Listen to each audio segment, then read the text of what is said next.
안녕하세요, 여러분. 여러분은 붕어빵을 보면 어떤 추억이 떠오르세요?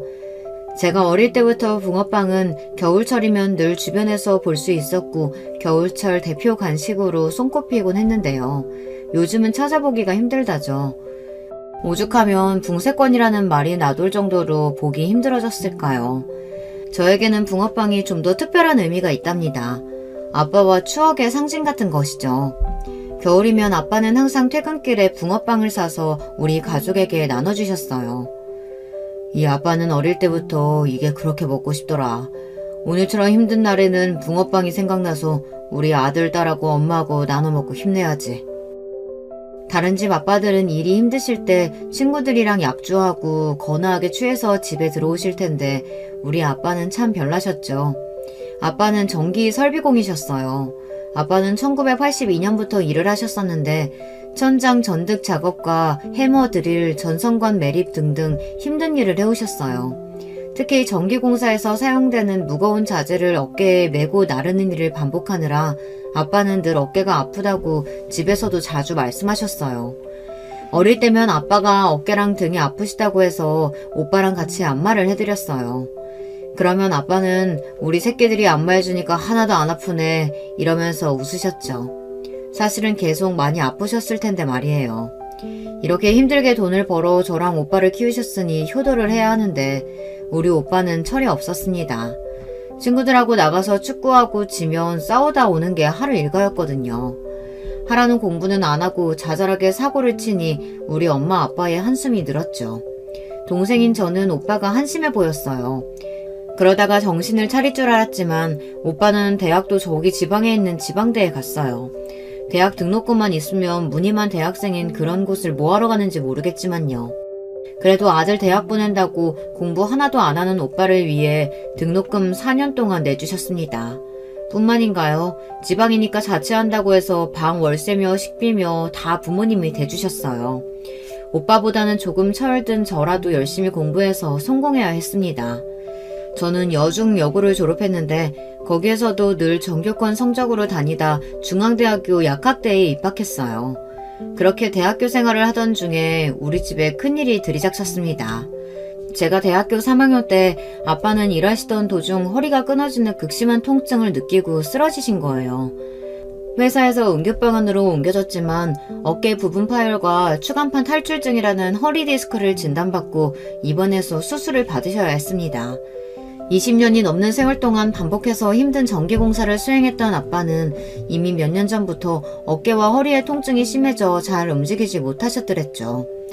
하지만 아빠는 진통제를 먹어가며 일을 멈추지 않으셨습니다. 아빠는 대학생인 저와 오빠를 졸업할 때까지 뒷바라지해야 한다는 신념이 있으셨기 때문이죠. 그동안 아빠는 퇴근 후에는 거의 침대에 누워 계시면서 엄마는 파스를 붙이고 얼음찜질을 해가면서 하루하루 버티다 그만 더 이상 몸이 버티질 못한 거예요. 아빠가 병원에서 수술을 받으셨지만 그 이후 전처럼 사시지는 못했습니다. 제대로 일어나서 걷지도 못할 만큼 거동이 힘들어졌기에 하시던 일도 그만두어야 했습니다. 우리나라가 선진국 반열에 오르던 참이라지만 아직도 근로자들의 대우는 열악하기 그지 없었습니다. 분명 아빠는 업무상 재해로 인해 반불구의 몸이 되셨지만 회사에서는 위로금 5천만 원 외에 산업재해로는 인정해줄 수 없다고 나왔어요. 원통했지만 회사에 소송을 걸기엔 우리는 평범한 소시민으로 쉽지 않았습니다. 그저 위로금을 생활비로 까먹으면서 살아야 했습니다. 전 집안 사정이 나빠지자 어두운 얼굴로 대학교를 다녔습니다. 그런 저의 힘든 상황을 눈치채고 다가와준 사람이 있었어요. 바로 정기준이라는 남자애인데 같은 중앙대학교 전자공학과의 친구였습니다. 기준이는 빠른 년생으로 저보다 한 살 어리지만 같은 학번으로 친구처럼 지냈어요. 지난 학교 축제 때 우리과 행사 부스에 놀러왔던 기준이는 저를 처음 만났습니다.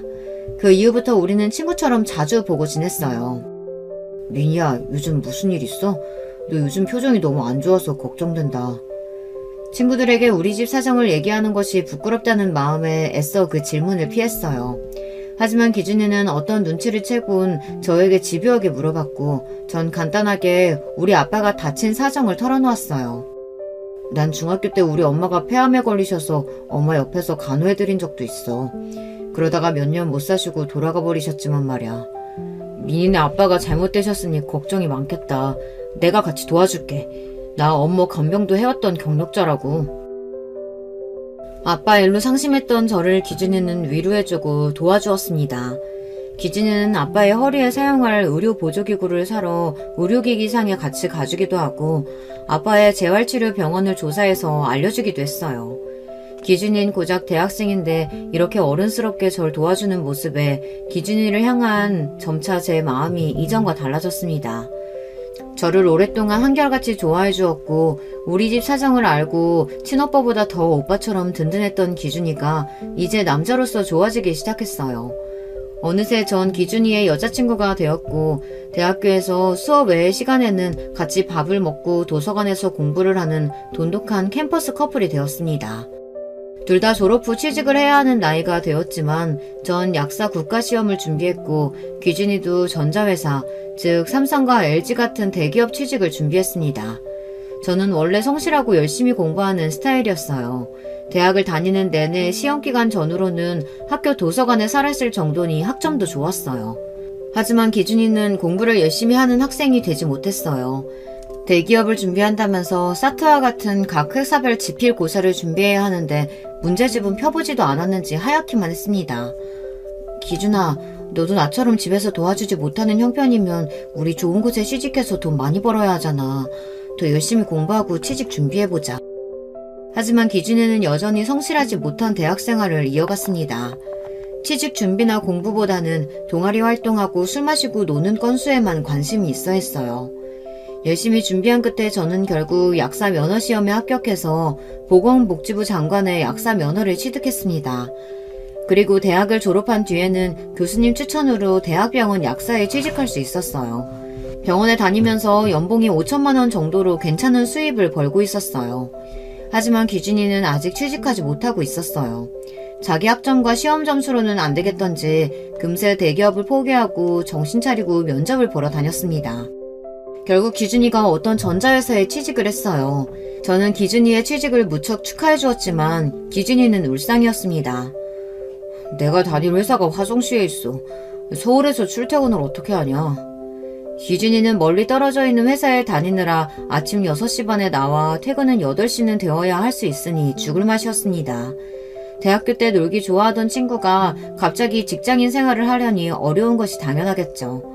그래서 저는 기준이에게 맛있는 음식도 사주고 넥타이도 선물해주면서 기준이를 응원해 주었습니다. 그렇게 우리 둘 다 직장인이 되어 열심히 일을 하며 살고 있었어요. 그러던 어느 날 기준이와 주말 데이트를 하고 있었는데요. 그날따라 기준이의 얼굴은 긴장해 있었어요. 기준아, 무슨 일 있어? 오늘따라 좀 불안해 보이는걸? 민희야, 이 청혼 반지 받아줘. 우리 결혼하자. 기준이는 눈을 질끈 감고 저에게 금색 반지 케이스를 내밀었습니다. 지금 나한테 청혼하는 거야? 나 고작 27이고 넌 26인데 벌써 결혼하자고? 예상치 못한 청혼에 전 조금 당황했어요. 우리 나이는 아직 결혼 정년기에 못 미쳤고 사회생활을 한 지 2년도 채 되지 않는 사회초년생이었으니까요. 기준아, 결혼하려면 같이 살 집은 마련해야 할 텐데 넌 돈 모았어? 아니, 그냥 같이 살면서 돈 모아서 집 사면 안 돼? 나 혼자 벌어서 어떻게 집을 사겠어. 너랑 같이 모으면 되지. 하지만 난 아직 우리 집에 생활비 드리고 있어. 벌써 결혼해버리면. 부모님께서 헌신해서 저를 대학 졸업까지 잘 키워주셨으니 이제야 생활비도 좀 드리면서 갚을 수 있게 되었는데 이렇게 일찍 결혼한다는 것이 망설여졌습니다. 기준이 너도 아빠랑 둘이 살고 있다며. 설마 니네 아빠 모시고 살자는 얘기야? 무슨 소리야. 나 그렇게 꽉 막힌 남자 아니다. 우리끼리 살아야지. 아빠 허락은 이미 받았어. 우리 아빠는 독립적인 분이라 혼자 살아도 아무렇지 않은 분이고 약사 며느리 보겠다며 좋아하시던데? 기준이는 계속 저에게 결혼하자고 설득을, 아니 졸라댔습니다. 저도 어차피 결혼을 할 거라면 기준이랑 하고 싶었으니 결혼을 할 마음을 갖게 되었죠. 그리고 부모님께 기준이에게 청혼을 받았고 천천히 결혼 준비를 하고 싶다고 말씀드렸어요. 하지만 우리 부모님은 기준이와의 결혼을 반기지 않으셨습니다. 대학교 때부터 기준이를 사귄 사실은 알고 계셨지만 대학병원 약사로 있는 우리 딸이 그래도 좀 더 좋은 조건의 남자와 결혼했으면 하는 마음이셨죠. 그렇다고 기준이나 저에게 막대하신 것은 아니었지만 부모님의 심정도 이해는 갔어요. 그래도 사람이 의리가 있어야 한다고 전 생각했어요. 제가 힘들 때 저를 도와주었던 기준이에 대한 의리로, 그리고 이미 사랑하는 마음이 있는데 기준이를 버리고 조건 좋은 남자를 새로 만나서 사귄다는 생각도 하지 못했죠. 부모님의 반대에도 불구하고 전 기준이와 결혼하기로 했습니다. 양가 어르신들은 너희가 알아서 하면 따라주겠다는 좋은 분들이셨기에 우리는 둘이서 결혼식장도 잡고 신혼여행도 알아보면서 결혼 준비를 했습니다. 그리고 몇 번 집 문제로 기준이와 다투기는 했지만 무탈하게 잘 결혼식까지 올렸습니다. 신혼집이 문제긴 했던 것이 제가 알뜰살뜰 모은 돈 7천만 원이 있었고 기준이는 800만 원밖에 없었기에 아파트 전세금으로는 부족했습니다. 저는 우리 형편에 맞춰 신림동이나 신대방 쪽에 20평대의 빌라 전세를 가자고 했지만 기준이는 자기 회사에 출퇴근하기 힘들다면서 양재역 부근을 알아봤어요. 거긴 강남 쪽이라 아무리 작은 빌라여도 1억 원 더 필요했기 때문에 하는 수 없이 소득이 높은 제 명의로 대출을 받아야 했습니다. 거실과 부엌 그리고 방이 2개 있는 깨끗한 빌라에서 우린 신혼살림을 시작했습니다. 제 직업이 탄탄하고 맞벌이로 일하고 있으니 언젠가는 강남의 아파트도 살 수 있겠다는 꿈을 갖고 하루하루 열심히 일했습니다. 그러다가 그만 전 허니문 베이비를 갖게 되었습니다. 신혼여행에서 생긴 아이는 이듬해 건강한 모습으로 태어났습니다. 아기는 딸로 이름은 정시영이라고 붙여주었죠. 우리 딸 시영이는 참 웃음이 많은 예쁜 아기였습니다. 저는 시영이를 낳기 전까지 약사일을 했지만 시영이를 낳고 나서는 쉽게 복직하지 못했어요. 다른 사람 손에 맡기지 못할 만큼 우리 딸은 너무 예뻤으니까요. 그래서 가능하면 만 3세까지는 딸을 키우고 싶었습니다. 육아책을 보면 아이가 너무 어릴 때 시설에 맡겨지면 정서적으로 안 좋을 수 있다고 하더군요. 하지만 제 뜻과 달리 시영이를 집에서 키우고 있는 저를 남편은 탐탁지 않아 했습니다.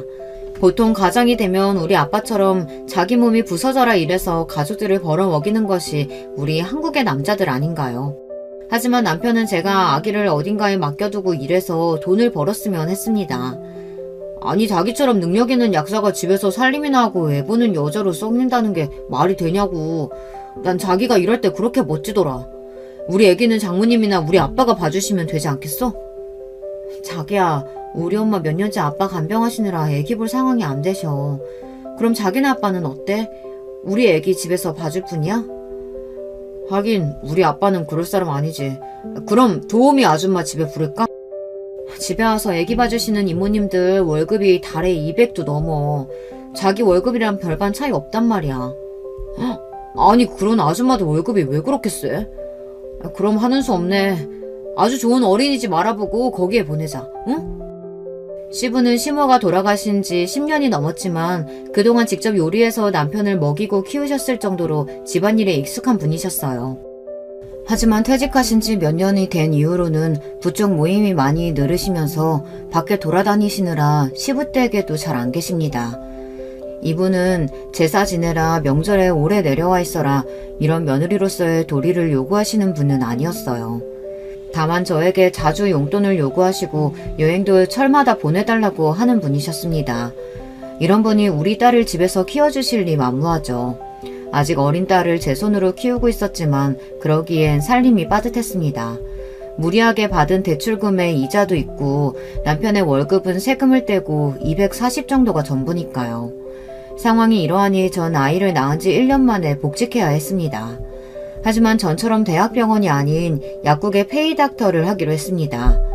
아이를 출근하면서 어린이집에 데려다주고 퇴근 때 데려오기 위해 근무 시간에 여유가 있는 약국을 알아봤어요.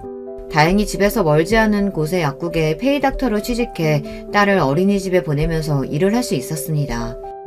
우리 부부는 맞벌이로 바쁘지만 딸 커가는 재미를 보면서 열심히 살고 있었어요. 그리고 차근히 대출금도 다 갚았고 아이가 유치원에 갈 무렵 아파트 청약을 받았습니다. 남편은 이런 재테크에는 관심도 없는 사람이라 이것도 제 친구 도연이가 추천해줘서 넣었죠. 몇 번 시도하던 끝에 강남의 한 아파트 청약에 당첨되었습니다. 너무 기쁜 일이었지만 한편 분양금이 높아서 걱정이었습니다. 바보야, 네가 약사고 남편도 같이 버는데 무슨 걱정이야. 중도금 대출도 나오니까 그 대출금 갚다 보면 어느새 너 강남에 집 한 채 있게 되는 거야. 그리고 아파트 청약을 알려준 이 친구는 저에게 더 좋은 소식을 알려주었습니다. 나 이번에 남편이랑 개원하기로 했어. 거기 병원 상가 1층에 너네 약국 열어. 내가 도와줄게. 제 친구 도영이는 소아과 의사였습니다. 남편도 같이 공부하던 의대생 커플이었죠. 두 부부 의사가 소아과를 개원하기로 한 것이었어요. 내 친구가 개원하는 병원 근처에 약국을 하게 된다면 시너지 효과로 전 안정적인 수입을 기대할 수 있었습니다. 그래서 페이닥터를 그만두고 전 제 약국을 차리게 되었어요. 약국 개업식 날 우리는 간단히 고사를 지내기로 했습니다. 떡이랑 돼지머리, 사과 등을 술과 함께 고사상에 차려놓고 절을 했어요. 남편은 그날 어찌나 좋아하던지 저보다 더 좋아했습니다. 나 이제 진짜 쉬었다면 됐네. 내가 아침밤으로 열어주고 당신이랑 같이 출퇴근도 해줄게. 돈 많이 벌어와 여보. 이렇게 애교 섞인 말로 남편이 내 약국 개업을 축하해 주었습니다. 제 스스로 차린 약국에 열정을 쏟아부어 성실하고 친절하게 손님들을 대했습니다. 그랬더니 얼마 안 되어 제 약국에 많은 손님들이 와주셨어요. 혼자서 운영하기에 바빠져서 페이닥터 약사 1명을 고용하고 아르바이트생 1명까지 추가로 들이게 되었습니다. 수입은 전보다 배 이상 늘어나서 이렇게 하다 보면 강남 아파트 중도금도 어렵지 않겠다는 마음에 들떠서 열심히 일했습니다. 하지만 저와 다른 마음을 먹고 있는 남편이 있었어요. 남편은 취직해서부터 늘 억지로 회사에 다니는 사람이었어요. 승진하고 열심히 일 배울 생각은 별로 하지 않고 틈만 나면 회사를 그만둘 생각만 하고 있었어요. 그러던 차에 제가 약국까지 하고 나니 자기가 일을 그만둬도 괜찮지 않냐며 나오는 겁니다. 자기야, 생각해봐. 자기는 이제 아침부터 밤 늦게까지 약국하느라 바쁘잖아. 집안일이나 우리 서영이 육아도 힘들 텐데 나라도 집을 지켜야 하지 않겠어? 내가 회사에서 버는 돈이나 가정부 쓰는 돈이나 비슷할 텐데 내가 한번 전업주부로서 잘해볼게. 계속해서 애교를 부리고 졸라대는 남편을 이길 재간이 전 없었습니다. 결국 남편이 퇴사하는 것에 동의하고 이렇게 말했습니다. 대신 당신 책임지고 집안일 잘해놓고 우리 서영이 잘 키워줘야 돼요. 남편은 자신 있다며 큰소리 뻥뻥 쳤습니다. 백수로 집에만 있는 남편이 조금 아쉬웠지만 뭐 어떡하겠습니까. 집에서 지내면서 우리 딸도 키워주겠다고 하니 이 또한 괜찮지 않겠어요. 앞으로 제가 가장이라는 책임감을 갖고 약국을 제대로 해나갈 결심을 했습니다. 그렇게 저는 약국을 경영하고 남편은 전업주부로서 우리 딸과 셋이서 잘 살다가 2년 뒤에는 청약했던 강남의 아파트에 입주까지 하게 되었어요. 하지만 우리 가족에게 이렇게 경사스러운 일만 온 것은 아니었습니다. 오랫동안 허리디스크로 병원을 겪으셨던 친정아버지가 돌아가시게 된 거예요. 말년에 거동도 잘 못하셔서 고생만 하시다 가신 우리 아빠가 참 불쌍했습니다. 그리고 근 10년간 아빠를 병간호하던 우리 엄마도 마찬가지죠. 건강하셨다면 두 분이 좋은 곳에 여행도 다니시고 제가 모시고 해외에도 가보는 건데 그런 추억을 만들지 못해서 참 아쉬웠습니다. 하지만 이제 엄마가 아빠를 수발드셨던 부담에서 벗어나셨으니 다행인 마음이 들었습니다. 아빠의 장례식을 치르면서 다짐했어요. 혼자 계신 우리 엄마랑 좋은 곳에서 외식도 하고 여행도 다녀야겠다고 말이죠. 하지만 자식이 효도를 하는 것은 왜 그리 더딘 것일까요? 막상 약국 문을 닫을 수가 없어서 해외여행은 못 가보고 제주도로 엄마 칠순 기념여행 한번 다녀온 것이 전부였어요. 그래도 전 엄마가 옆에 있어주셔서 참 좋았습니다. 제가 약국에 있을 때 엄마가 도시락을 싸와서 같이 까먹고 근처 찻집에서 차도 마시면서 자주 찾아뵈었어요. 그렇지만 저의 이런 소소한 행복은 오래가지 못했습니다. 엄마의 칠순 생일이 지난 지 몇 달 안 되었던 어느 날 엄마가 갑자기 쓰러지셨다는 연락을 받았습니다. 버스를 타고 있던 엄마가 갑자기 쓰러지셔서 같이 탄 승객분께서 구급차를 불러 다행히 금방 병원으로 옮겨져서 위기를 넘길 수 있었다고 합니다. 엄마는 뇌혈관의 이상으로 뇌경색이 나타나셨고 목숨은 건지셨지만 얼굴 일부와 팔다리 한쪽을 잘 못 움직이셨어요. 의사는 뇌경색 후유증으로 이런 신체 기능 마비 증상이 생겼지만 확실한 치료제가 있는 것은 아니라서 집에서 잘 보살펴드려야 한다고 설명했습니다.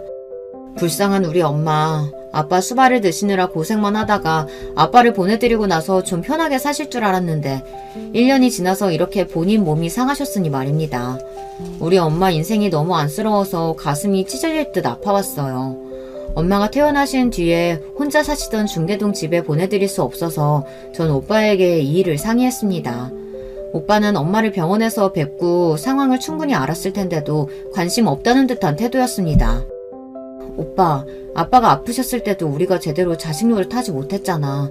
난 월급으로 생활비라도 드렸지. 오빠는 자식된 도리로 한 게 없었으니까 지금이라도 아프신 엄마 당분간 모시면 안 될까? 글쎄, 우리 집에 오긴 어렵다니까. 이렇게 오빠와 올케 언니는 나 몰라라 하고 있었어요. 엄마가 이날까지 어떤 마음으로 오빠를 키웠는데 1억이야? 누가 돈 대달래? 나는 약국하느라 엄마를 모실 수가 없잖아. 올케 언니는 전업주부니까 엄마 모셔줬으면 좋겠어. 대신 내가 간병비는 보탤게. 야, 오라비 앞에서 약국해서 돈 번다고 유세냐? 우리 아표가 죽어도 못하겠다는데 어떻게 강요하겠어. 그리고 나도 지금 사업 준비하고 있어서 어렵단 말이야. 어쩔 수 없이 전 엄마의 퇴원 수속을 마치고 우리 집에 모셔왔습니다. 그리고 남편을 안방에 불러서 조심스럽게 이야기했어요. 오빠가 친정엄마 모시기 힘든 상황이라고 해서 당신만 괜찮으면 우리 집에 당분간만 지내시게 해도 될까? 그래, 그렇게 하자. 저는 제 길을 의심했습니다. 고민 끝에 어렵게 한 부탁을 이렇게 흔쾌히 승낙해주다니 그런 남편이 너무 고마워서 눈물이 날 것 같았어요. 자기야, 정말 너무너무 고마워. 도움이나 뭐 필요한 거 있으면 내가 다 해줄 테니까 엄마 거동만 좀 도와주면 좋겠어. 퇴근하고 나서는 내가 할게. 그래, 엄마도 간호했던 나한테 어렵지 않으니까 너무 신경 쓰지 마. 장모님이 어디 아프신 건 아니잖아. 그냥 밥 차려드리고 움직이실 때 도와드리면 되는 거지? 응, 맞아. 그리고 식사 후엔 꼭 병원에서 타원약 드리고 그것만 해주면 돼. 전 아주 큰 짐을 벗어버린 기분이었습니다. 남편이 친정엄마를 모셔준다면 모든 일이 만사형통이었으니까요. 마침 집에 있던 드레스룸으로 쓰던 작은 방 하나를 정리해서 엄마가 사용하실 침대와 안락의자를 놓아드렸어요. 미니야, 아니 정서방이 나 여기 있어도 된대? 너네한테 패기치기 싫은데 그저 어디 요양원이라도 가야 하는 거 아닐까? 엄마, 정서방이 참 사람이 괜찮아. 아주 흔쾌하게 엄마 모실 수 있다고 자기가 나서는 거예요. 엄마는 아무 부담 느끼지 마시고 우리 집에서 편하게 지내시면 돼요. 퇴근하고는 내가 봐드릴 테니까 나 없는 동안 필요한 거 있으면 편하게 정서방한테 이야기하세요. 네? 이렇게 거동이 불편한 친정엄마를 모시면서 우리 가족은 잘 살고 있었습니다. 다만 남편이 저에게 요구한 부분이 없지는 않았어요. 남편은 친정엄마를 모시는 대신 요양원에 줄 돈을 자신에게 달라고 했죠. 그 돈이 왜 아깝겠어요. 전 생활비 이외에도 남편에게 따로 200만 원을 주었어요. 약국이 쉬는 날이면 제가 집에서 엄마와 지내고 남편에게는 외출하고 오라고 했습니다. 거기에 시부는 내 아들이 너 대신 효도를 해주고 있으니 너도 나한테 용돈으로 보상하라 이렇게 말씀하셔서 시부께 100만 원씩 보내드렸어요. 돈은 좀 들었지만 그래도 이렇게 함께 지낼 수 있으니 얼마나 다행이겠어요. 그렇지만 엄마를 모시고 산 지 반년 만에 감춰진 일들은 수면 위로 올라왔고 전 뒷목을 잡게 되었습니다. 우리 집에서 몸도 마음도 편하게 지내시는 엄마는 왜인지 모르게 날이 갈수록 수척해지고 표정도 어두워지셨으며 말수가 부쩍 줄었어요. 일이 벌어졌던 그날도 출근하면서 엄마의 컨디션이 안 좋아 보이셔서 어디 용한 한의원에 모시고 가서 보약 한 채 해드려야겠다고 생각해서 엘리베이터를 기다리고 있었습니다. 그때 앞집 할머니가 나오셨어요. 좋은 아침이에요, 할머님. 오랜만에 얼굴 뵙네요. 응, 요즘 약국 하느라 바쁘다면서? 그래서 집에 늘 친정엄마랑 남편만 있는 것 같더니. 에휴, 그래도 그러면 안 되지. 네? 어떤 걸 그러면 안 된다는 말씀이세요? 아니. 앞집 할머니는 무의식 중에 튀어나온 자신의 말에 당황하는 눈치였습니다. 왠지 불길한 예감이 스쳤고 저는 할머니께 말씀 좀 해달라고 계속 채근했습니다. 아유, 우리 집 애가 남의 집이라는 간섭하는 거 아니라고 입 다물라고 했는데 에휴, 나도 모르겠다. 나 또래 어르신이 그러니 남일 같지 않고 내가 영 마음이 안 좋대. 있잖아, 그 집 남편이 아무래도 엄마를 잘 못 모시는 것 같아. 내가 현관문 밖에서 거기 엄마가 울고 남편 소리 지르는 걸 몇 번이나 들었거든. 그리고 잘 못 보던 젊은 여자가 그 집에 몇 번이나 들어가던데 그 여자가 화장도 요란하고 살을 여기저기 다 내놓고 다니는 모양새가 영 보통 여자 같지가 않어. 웬 술집 여자 같단 말이지. 앞집 할머니의 말씀을 듣고 난 저는 약국 위층 병원으로 가서 친구에게 이 일을 털어놓았습니다. 예, 아무래도 니네 남편 의심스럽다. 이럴 때 남편한테 물어봐봐야 딱 잡아떼면 그만이지 않겠어? 그럼 이렇게 하는 게 어떨까? 집에 CCTV를 몰래 달아봐. 친구의 얘기대로 인터넷을 검색해서 CCTV 몇 대를 구매해서 집안 곳곳에 남편 몰래 달아두었습니다. 그리고 떨리는 마음으로 3일 동안 녹화된 영상을 약국 문을 열기 전 이른 아침 혼자 보기 시작했어요. 그 영상을 보고 나서야 전 뒤늦게 알게 되었습니다. 영상 속 우리 집 안에서는 악마와 같은 일들이 벌어지고 있었습니다. 남편은 자기 아침상을 차리는 모양인지 생선과 고기를 구워서 식탁에 맛있는 한 상을 차려 올렸습니다. 거기에 밥숟가락과 밥만 올린 뒤 엄마를 모셔와서 함께 드실 줄 알았어요. 하지만 남편은 혼자 식탁에 앉아 TV를 보며 그 맛있는 음식들을 혼자 먹어치웠습니다. 식사를 마친 남편은 접시에 밥 한 덩이, 김치랑 남은 밑반찬 몇 개를 담았어요. 거기에 고기나 생선도 올리지 않은 그 부실한 섞은밥 하나만 갖고 엄마 방에 들어갔습니다. 그리고 숟가락 하나로 엄마의 입에 그것들을 무성의하게 집어넣는 거예요. 우리 엄마는 원체 밥도 꼭꼭 씹어 천천히 드시는 분이고 국 없이는 아침 식사도 못하는 분인데 그렇게 우겨넣으니 중간중간 캑캑하면서 체하셨어요. 남편은 그 모습을 보고 가만히 있고 엄마는 겨우 물을 조금 마셔가면서 진정하셨습니다. 나중에 안 사실이지만 남편이 엄마의 밥을 억지로 먹이는 과정에서 흡인성 폐렴까지 오셨던 거예요. 저와 딸이 함께 있을 때면 남편은 제대로 식사를 차려 엄마를 휠체어에 모시고 와서 식탁 자리에 잘 모셔다 드리고 함께 먹었어요. 엄마가 숟가락을 드시면 거기에 자기가 이것저것 반찬도 올려드리고 했단 말입니다. 하지만 제가 없을 때마다 이렇게 비인간적으로 엄마에게 식사를 드렸던 거예요. 엄마 얘기로는 그마저도 하루 삼시세끼도 못 얻어먹었대요. 집에만 누워있는 노인네가 많이 먹어봐야 똥오줌만 많이 싸지 뭘 더 먹겠다는 거예요. 적당히 좀 먹어요. 라고 하면서 두 끼만 챙겨줬던 겁니다. 어쩐지 제가 엄마 간식으로 사다 놓은 영양갱이나 과자들을 너무 금방 다 드셔버려서 간식 욕심이 생기셨나 했더니 실은 배고파서 그걸 드신 거였어요. 남편은 엄마의 간병 전부를 맡는다고 했지만 여자인 엄마의 자존심상 성인용 기저귀와 속옷은 제가 아침 저녁으로 갈아드렸습니다. 대신 낮 시간 동안에 화장실 가시고 싶을 땐 남편이 모시고 변기에 앉혀드리는 것만 부탁했어요.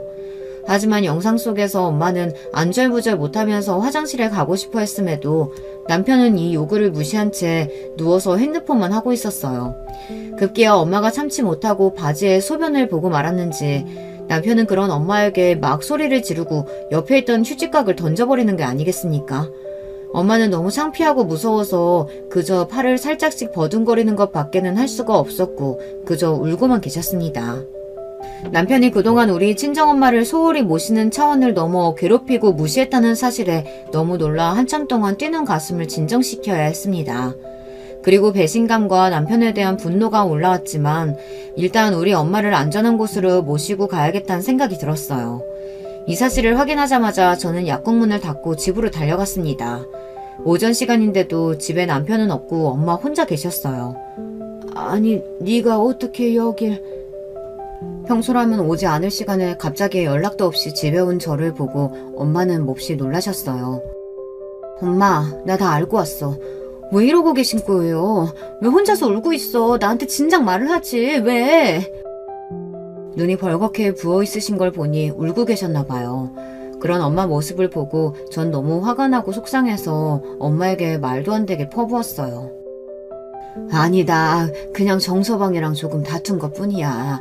평소에는 나한테 잘해주고 서로 사이 좋아. 딸한테까지 거짓말하지 마세요. 제가 CCTV로 다 보고 왔어요. 엄마 이렇게 살고 있는지도 모르고 내가 정말 미안해요. 우리 엄마 내가 모시겠다고 데리고 와놓고선 이렇게 힘들게 만들어버렸으니 다 내 잘못이에요. 우리 당장 이 집에서 나가자고요. 정서방 그 작자가 우리 엄마 더는 못 괴롭히게 할 거야. 전 택시를 불러서 택시기사님과 함께 엄마를 택시에 모시고 알아두었던 요양원에 갔습니다. 집에 오기 전에 의사인 친구와 엄마를 어디에 모실지에 대해 함께 상의했어요. 요양병원에는 의사와 상주에 있어서 주로 장기 요양하면서 치료가 필요한 어르신들한테 적당해. 하지만 막상 가보면 그냥 병원같이 생기고 중증 환자분들이 많아서 건강하신 친정엄마한테는 맞지 않을 수도 있어. 우리 엄마는 치매도 없으시고 중풍으로 거동이 힘드신 것 말고는 생활에 큰 지장이 없어. 그럼 오히려 요양원이 좋으실 거야.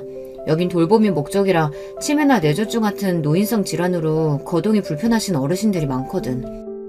씻는 거나 배변 도와주는 사람들도 있고 음식도 나오고 세탁도 해주는 도움을 주고 있으니까 말이야. 여긴 좀 더 집같이 생겨서 어르신들이 편해하시지. 친구가 알아봐준 요양원은 집에서 차로 40분 정도의 거리였지만 도리어 서울 외곽이라 푸른 산으로 둘러싸인 공기 좋은 곳에 위치해 있었어요. 요양원장과 입소에 대한 이야기를 나누고 엄마를 모셨습니다. 엄마, 나 여기에 계속 엄마 둘 생각은 없어요. 일단은 엄마를 괴롭힌 정서방으로부터 엄마를 보호할 생각에 여기에 잠깐 모신 거야. 내가 정서방한테 죗값 치르게 할 거야. 우리 집 일을 해결하고 다시 데리러 올게요. 아니야. 정서방 나 때문에 고생한 사람인데 그럴 필요 없다. 아픈 사람 모시는 일이 얼마나 힘든지 니네 아빠 수발 오래 들어서 엄마는 알고 있어. 그냥 말로 잘 타이르고 이유는 하지 마라. 응? 아니야 엄마. 나 절대 그 사람 용서 못해. 근데요. 왜 엄마는 다 알고도 저한테 얘기를 안 하고 있었어요? 그건 젊은이가 나 때문에 정서방하고 헤어지는 것도 싫었고 그리고 정서방이 나를 협박했단다. 너한테 고자질하면 너가 자는 사이에 목 졸라 버리겠다고 말이야. 뭐라고요? 그 새끼가 그런 말까지 엄마한테 했단 말이야? 이 자식을 진짜. 전 엄마를 요양소에 계신 직원분들에게 잘 부탁드리고 나왔습니다. 집으로 오는 내내 제 안에는 분노가 들끓고 남편을 어떻게 만들어야 직성이 풀릴지 열심히 머리를 굴리고 있었죠. 혼자 고민도 해보고 친구와 같이 이야기도 해보았지만 마땅한 생각이 떠오르질 않았습니다. 그러던 중 제가 잘 보는 인터넷 커뮤니티 사이트에 제 사연을 간단히 올려보았습니다. 그랬더니 댓글이 100개나 달리고 그 댓글을 읽고 나니 남편에게 복수할 아이디어를 찾을 수 있었습니다. 그날부터 전 차근히 남편을 향한 복수를 준비하기 시작했어요. 남편에게는 엄마가 컨디션이 좋지 않아서 당분간 병원에 입원해 계실 거라고 둘러댔습니다. 그리고 집안에 설치해놓은 CCTV는 여전히 잘 돌아가고 있었습니다. 지금은 털어놓는 사실이지만 남편은 우리 엄마에게 잘못한 게 전부가 아니었어요. 2, 3일에 한 번씩은 어떤 여자가 우리 집 안방에서 남편과 그 짓을 벌인 것입니다. 그것도 우리 친정엄마가 건너방에 계실 때 말이죠. 거동이 불편하시다고 해도 우리 엄마가 이 사실을 모를 리 없는데 정말 천인공노할 짓을 남편은 벌인 거예요. 뒷조사를 해보니 그 여자는 룸사롱에 있는 술집 여자인데 남편이 그 여자를 만난 지는 이미 한참 된 모양입니다. 밖에서도 만나고 우리 집에 아무도 없는 시간대에 불러내 내 방 침대에서 그 짓거리까지 벌인 거예요. 남편은 우리 엄마를 모신 뒤에도 그 술집 여자를 당당히 집에 불렀고 엄마가 저에게 고자질을 할까봐 저를 죽여버릴 거라고 협박까지 했던 거죠. 집에서 살림하고 우리 딸과 친정엄마를 보살펴준다는 명목으로 돈 한 푼 안 벌어와도 감사한 마음으로 살았는데 게다가 지 용돈과 지 예비 용돈까지 몇백을 주었는데 이렇게 제 뒤통수를 친 겁니다. 전 술집 여자와 벌인 이 일을 영상 그대로 저장해서 제가 수임한 이혼 변호사에 이메일로 보냈습니다. 부끄러운 영상이지만 이혼 과정이 순탄치 않다면 유용한 증거로 쓰일 테니까요. 전 사실 처음부터 이혼할 마음을 먹고 변호사를 구해 이혼 준비를 하고 있었습니다. 저는 의뢰한 변호사에게 신신당부했어요. 변호사님, 저는 남편한테 내 딸의 양육권도 집도 재산 분할도 하나도 해주지 않을 겁니다. 알몸으로 쫓아내는 것이 제 목표예요. 저 좀 도와주세요. 걱정 마세요. 의뢰인분 심정 충분히 이해합니다. 법원에서 할 수 있는 복수 제가 도와드릴게요. 하지만 이렇게 이혼하는 것만이 제 복수의 전부로 하기에는 부족했습니다. 두 번째 복수를 위해서 슈가마덱스 나트륨이라는 마취 약물을 구입했습니다. 혹시나 제 글을 보고 따라하신다면 절대 안 돼요. 여러분은 위험하니 절대 따라하지 마세요. 전 의료인으로서 적절한 약물의 양을 알고 있으니 할 수 있는 일이니까요. 그날은 딸 시영이가 고등학교 수학여행을 떠나는 날로 집에는 우리 부부만 있었습니다. 집도 조용하고 우리 오랜만에 오붓하게 한잔 할까? 좋지. 저는 남편이 좋아하는 비싼 양주를 꺼내들었고 신이 난 남편은 부엌에서 안주 몇 개를 내왔습니다. 그리고 남편과 술을 마시기 시작했습니다. 저는 알코올에 강한 편이기도 하고 막상 술 마시는 척만 하고 몇 잔 마시지 않았어요. 남편만 흥이 올라서 술을 여러 잔 들이키고 있었죠. 남편이 화장실 간 틈에 저는 남편 술잔에 마취 약물을 몇 방울 탔습니다. 그리고 돌아와 소파에 앉은 남편에게 술을 계속 권했고 남편은 마취 약물이 들어간 술을 마시고 말았습니다. 이내 남편은 술 기운인 줄 알고 잠이 들었습니다. 사실 이 약물은 전신마취 등에 쓰이는 약물이지만 소량 흡입했기에 남편은 마취된 환자처럼 쓰러져 잤습니다. 전 남편을 침대에 겨우 끌고 와서 침대의 봉에 팔과 다리 사지를 끈으로 묶었습니다. 이때부터 이틀 동안 남편에게 지옥을 맛보게 해야 했으니까요. 이튿날 아침 남편은 살짝 의식이 돌아왔습니다. 하지만 쉽게 몸을 움직이지 못했을 겁니다. 그건 묶어놔서가 아니라 마취의 효과가 남아있었기 때문이죠. 이게 무슨 일이야? 내가 왜 이러고 있어? 당신이 이런 거야? 나야. 근데 난 지금 당신 아내로서가 아니야. 내 엄마를 괴롭힌 남자한테 그 고통을 조금이라도 느껴보라고 이런 시간을 마련한 거지. 그게 무슨 말이야? 내가 장모님을 괴롭혔다고? 네 엄마 대신해서 모셔준 나한테 이런 짓을 해? 잡아떼지 마. 우리 엄마가 너한테 당한 짓 내가 모를 줄 알아? 넌 이제 몸도 잘 움직이지 못할 거야. 그렇게 거동이 불편한 사람이 한번 돼보라고. 전 남편을 비웃고 안방에서 나갔습니다. 그리고 맛있는 반찬과 찌개를 만들어서 아침상을 차렸어요. 너무 좋은 냄새, 그리고 어젯밤의 숙취 등으로 남편은 그 음식이 먹고 싶어서 안달이 났죠. 나도 밥 줄 거지? 나 굶기지 마. 지금 속이 토할 지경으로 메식거려서 찌개 한 모금만 먹고 싶어. 저는 아무 말 없이 국그릇에 밥과 찌개 그리고 반찬 몇 개를 섞었어요. 그것은 마치 잔반을 처리한 꿀꿀이젓처럼 보였습니다. 그것을 남편에게 내밀었습니다. 나보고 이 음식물 쓰레기 같은 걸 먹으란 말이야? 저는 남편의 입에 이 음식을 숟가락으로 퍼서 한 입 한 입 떠 넣어주었습니다. 남편도 처음에는 거부하다가 배가 고파서인지 이내 받아 먹었어요. 그러던 도중 컥컥거리기도 했습니다. 그만 천천히 좀 넣어. 살에 걸려서 기침하는데도 밥을 우겨 넣냐? 그냥 처먹어. 연로하신 우리 엄마한테 매일 이렇게 밥 먹여줬잖아. 남편은 자기가 한 짓이 떠올라서 흠칫 놀랐습니다.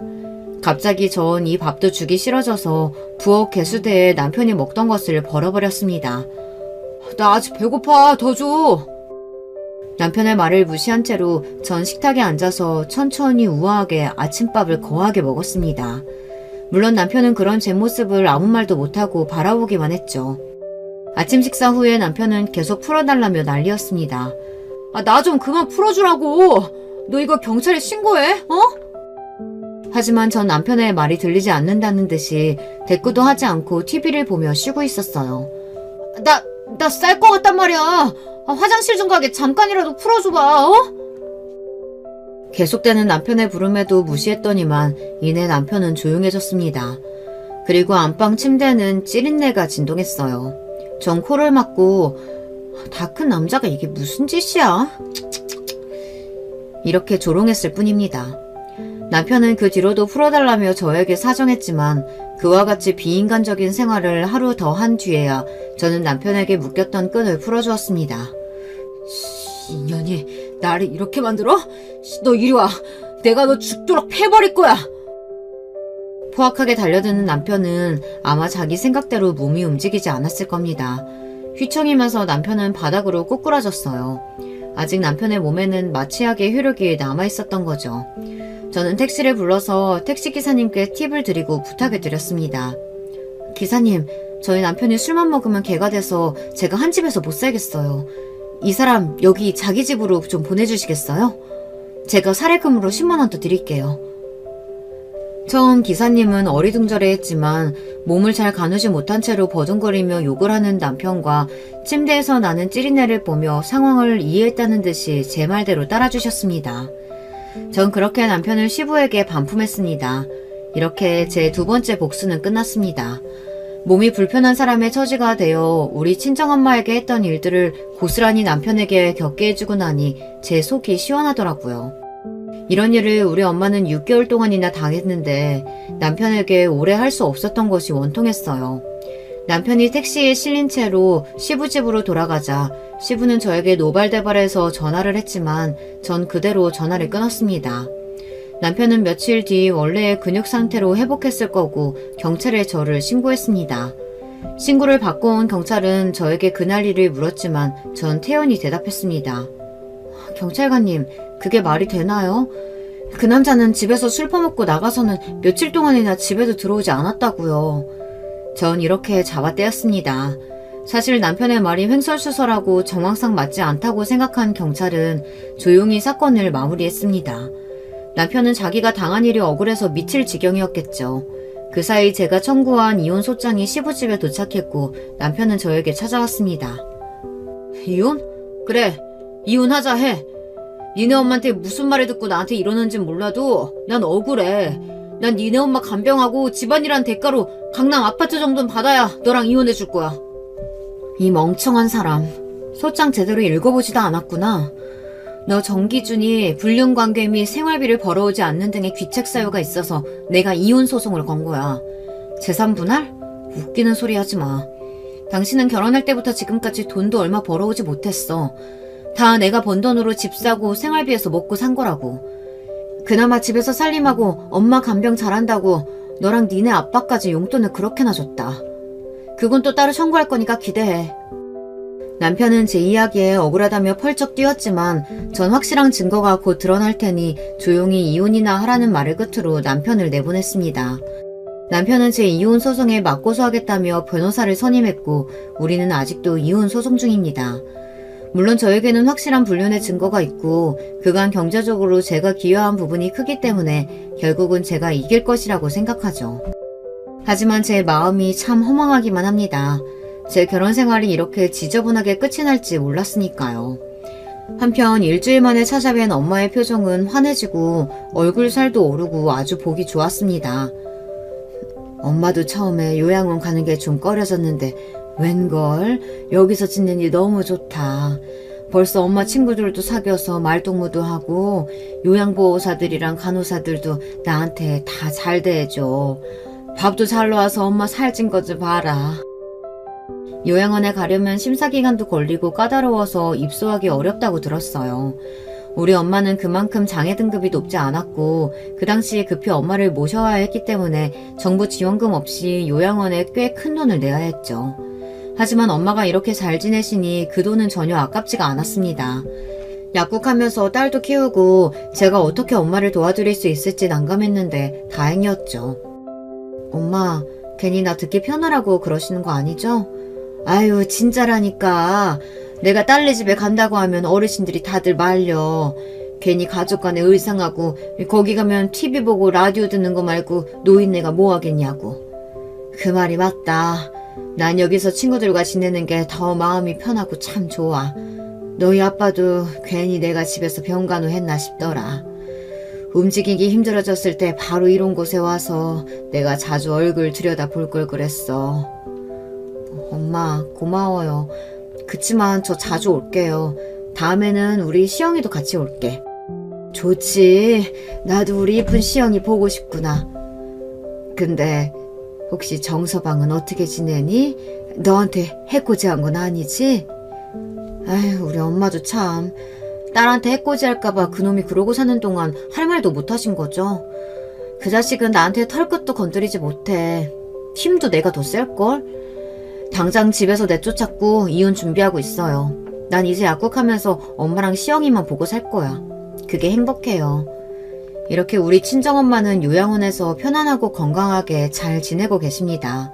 그리고 저는 남편과 이혼 소송 중이지만 딸과 살며 약국도 잘 운영하고 있어요.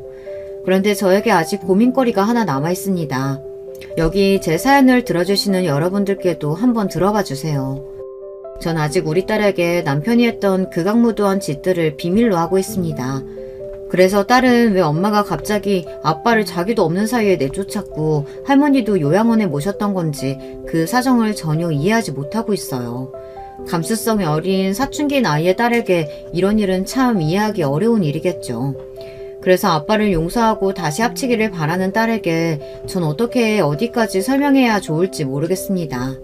아빠의 밑바닥을 모조리 드러내자니 아이가 불쌍하고 지금처럼 덮어만 둔다면 저는 딸에게 이해받지 못한 채로 계속 사이가 틀어지겠죠. 여러분이 제 상황이라면 어떻게 하시겠어요? 이 상황을 현명하게 해결할 수 있는 지혜를 좀 나눠주시면 좋겠습니다. 제 사연이 유튜브에 업로드된다면 댓글을 보고 제가 어떻게 할지 결정할게요. 많은 참여 부탁드립니다. 그럼 이제 저는 여기서 인사드릴게요. 안녕히 계세요. 여러분, 두 번째 사연 시작하기 전에 좋아요, 구독 꼭 눌러주실 거죠? 그럼 두 번째 사연 바로 시작합니다. 안녕하세요. 저는 충청도 시골에서 농사 지으며 남매를 키우는 40대 후반 여자입니다. 제 직업이 농부라서 어디 가서 소개하면 꼭 질문이 많더라고요. 체력적으로 힘들지 않냐, 어떤 거 키우냐, 심지어 돈은 얼마 정도 버냐 등 많은 질문이 들어옵니다. 아마 여러분도 궁금하실 텐데요. 거두절미하고 본론부터 말하자면 저는 꽤 크게 농사를 짓고 있어요. 재배하는 작물도 하나가 아닙니다. 농사 짓는다고 하면 사람들이 가난하다고 생각하는 경우가 있더라고요. 근데 전 전혀 아니에요. 하지만 시골 출신이라고 하면 고정관념을 가지고 절 대하는 사람이 많더라고요. 아, 거기 저도 들어봤어요. 근데 거기 맥도날드 있어요? 서브웨이는요? 이런 식으로 매우 무례하게 물어보는 사람도 많아요. 물론 우리 지역은 시골이고 겉으로만 보면 되게 한적합니다. 대형마트도 없고 유명한 프랜차이즈 가게도 없으니까요. 그런데 그렇다고 제가 불행하게 자란 건 전혀 아니에요. 부족하게 자라지도 않았고 지금도 여유롭게 살고 있습니다. 시골에서 저처럼 농사 지으며 사시는 분 중에 서울에 따로 자기 집이 있는 사람도 많아요. 저 역시 그렇습니다. 하지만 시골의 장점이라고 할까요? 한적함이 주는 여유가 참 좋습니다. 여유를 느끼고 자연을 느끼는 게 얼마나 좋은지 몰라요. 우리 아이들도 시골에 사는 게 좋다고 하더라고요. 사람들에 치여 살지 않아도 되니 정신건강도 얼마나 좋은지 모릅니다. 제가 이렇게 얘기하는 이유는 절대 돈이 없어서 시골에서 농사 짓는 게 아니라는 거예요. 오늘 여러분께 소개할 제 사연이 이와 관련된 내용입니다. 저는 앞서 말했듯 시골에서 태어나서 자란 토박입니다. 부모님은 제가 아는 이 농사를 하고 계셨고 위로는 2명의 언니가 있어요. 3자매 중 막내로 태어난 저는 사랑을 듬뿍 받고 자랐습니다. 언니들과 사이도 매우 좋았고 지금도 좋아요. 화목한 가정에서 큰 걱정 없이 자랐습니다. 부모님이 농사 지으실 때는 사실 이 정도 규모는 아니었어요. 지금은 밭도 크고 넓은 과수원도 같이 하고 있거든요. 그런데 제가 어릴 땐 그냥 작게 했었습니다. 딱 집 앞에서 상추와 배추 같은 소규모로 농사를 지었어요. 그래서 우리 집이 찢어지게 가난하진 않았지만 그렇다고 넉넉하지도 않았습니다. 그 시절엔 다들 그랬듯이 아끼고 살았죠. 저는 교복도 새 것으로 입어본 적이 없어요. 언니들이 물려준 교복을 입었거든요. 넉넉한 집안이 아닌데 애가 3명이나 있으니 그건 어쩔 수가 없었습니다. 첫째 언니는 고등학교를 졸업하고 바로 공장에 들어갔어요. 신발 공장이었는데 언니가 공장에 들어가며 그나마 형편이 조금 나아졌습니다. 월급을 한동안 우리 집 생활비로 다 썼거든요. 물론 집에 빚이 많아 그걸 갚기도 했었죠. 둘째 언니는 상고를 졸업했어요. 그래서 졸업하고 동네에 있는 읍내 미용실에서 근무하게 됐죠. 그렇게 언니들은 성인이 돼서도 고향에 계속 남았어요. 그런데 저는 서울에 대한 욕망이 아주 컸습니다. 가족들 품 안에서 사는 게 좋기도 했지만 한편으론 답답했거든요. 그래서 꼭 졸업하고 성인이 되면 서울로 가고 싶었습니다. 그래서 미친 듯이 공부해서 서울에 있는 대학교에 입학했어요. 시골에서 서울로 대학교에 간다는 건 꽤 큰 의미입니다. 그래서 제가 입학할 때 서울대도 아닌데 얼마나 많은 축하를 받았나 몰라요. 아이고, 영미야 축하해. 너네 부모님이 열심히 상추 키워서 번 돈으로 효도를 나네. 아유, 내가 더 기쁘다. 막내딸이 한건 했네. 아유, 부모님하고 언니들이 얼마나 뿌듯해하니? 기특하다. 실제로 부모님과 언니들은 제가 대학에 간다는 것 자체도 기뻐하셨어요. 그런데 서울로 간다니 너무 행복해했죠. 그렇게 서울에서 대학 생활을 시작하게 된 저는 결심했습니다. 절대 다시 시골로 돌아가지 않겠다고요. 제가 겪은 서울은 너무 큰 세상이었고 모든 게 좋았어요. 물론 가족들이 있는 고향이 좋기도 했는데 서울이 주는 화려하고 다채로운 세상을 포기할 순 없었죠. 가족들에게 손 빌리는 게 싫어서 등록금이 아닌 생활비는 제가 벌었어요. 그리고 학교 앞 식당에서 아르바이트하다 지금 남편을 만났습니다. 남편은 같은 학교 학생이었고 저보다 2살 많은 오빠였어요. 그때 당시 너무 잘생겨서 제가 따라다녔죠.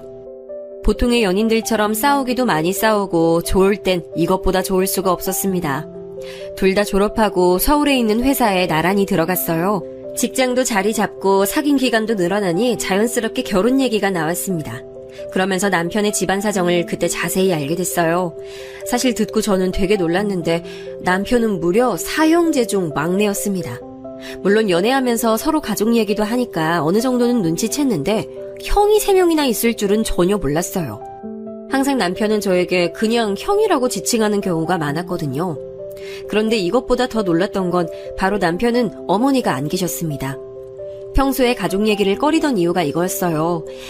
저도 3자매 중 막내로 자랐으니 형제가 많은 건 문제가 되지 않았습니다. 어머니가 계시지 않다는 것도 놀라긴 했는데 그게 흠은 아니잖아요. 들어봤더니 지병으로 남편 중학생 때 돌아가셨다고 하더라고요. 그렇게 서로 집안 사정을 다 터놓고 얘기하고 각자 집으로 인사를 갔습니다. 그리고 저는 결혼 전에 파혼 얘기까지 나오는 사건이 발생했습니다. 바로 형님들 때문에요.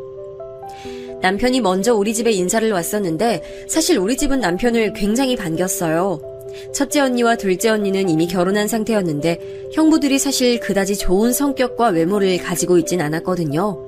첫째 언니는 공장에서 만났고 둘째 언니는 손님과 결혼했는데 둘 다 능력이 딱히 없었어요.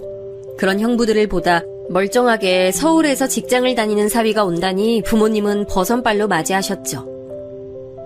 아이고 정서방 이리 와요. 서울에서 오느라 고생했어요. 우리가 시골이라 크게 대접해주고 싶었는데 그럴 수가 없어서 미안해요. 대신 많이 차렸으니까 편하게 많이 먹고 가요. 실제로 엄마는 남편이 인사 온다는 소식을 듣고 시장에 가서 한우를 사오셨더라고요. 제가 자라면서 집에선 먹어본 적이 없는 그 한우요. 아버지는 우리가 집안 마당에서 키우던 오리까지 손수 잡아서 남편을 맞이했습니다. 언니들도 형부들하고 와서 갈비찜부터 그날 당일한 겉절이까지 상다리가 휘어질 정도로 준비했더라고요. 남편은 그날 기대에 부응하겠다고 무리하게 먹었습니다. 올라가다 휴게소에서 소화제를 사 먹을 정도로요. 부모님은 남편의 차에 농사지은 고구마부터 상추, 온갖 농작물을 가득 담아주셨습니다. 사람이 기대하면 안 되고 무언가를 바라고 이런 대접을 해준 건 진짜 전혀 아니에요. 그런데 이렇게 우리 집에서 남편을 맞았으니 저도 살짝 기대하는 마음이 생겼습니다. 그냥 푸대접만 아니길 바랐죠. 그런데 웬걸 시댁에 가자마자 저는 빈정이 상할 대로 상했습니다. 아, 오늘 온다고 했었지? 미안. 내가 너무 바빠서 깜빡했네. 일단 밥이라도 먹어야 하니까 우리 가게로 갈까? 아니, 제가 오늘 인사 온다고 했잖아요. 참.